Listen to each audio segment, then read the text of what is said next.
નમસ્કાર મિત્રો, આજે આપણે બનાવવાના છે લીલા સીણાનું શાક.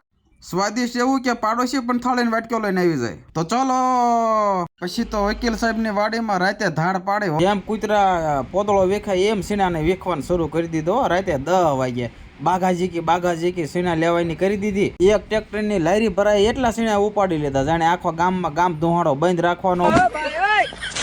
સીણા ફોલવાનું ચાલુ કરી દીધું. બધાએ તગારા સીણા ફોલવા માંડ્યા. Oh my god. તપેલું મૂકીને સીણા મરચું નાખી દીધું. એક કથરોટ ભરીને મરચું નાખી દીધું. પછી ભલા ખાતા જાય ને જાતા જાય.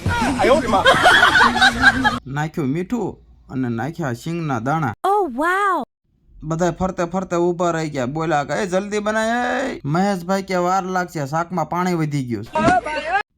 શાકમાં નાખવાની કોથમરી નથી. રાતે 12 વાગ્યે પેથાભાઈને વાડીમાં ખાતર પાડ્યું. એક ખટારો ભરીને કોથમરી વાટી લીધી. આ ભાઈ એટલી બાળ કરું કે તપેલાને તળિયું કાઢી નાખ્યું.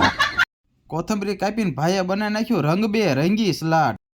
બધાય પટા ઢીલા કરીને બેહી ગયા જમવા.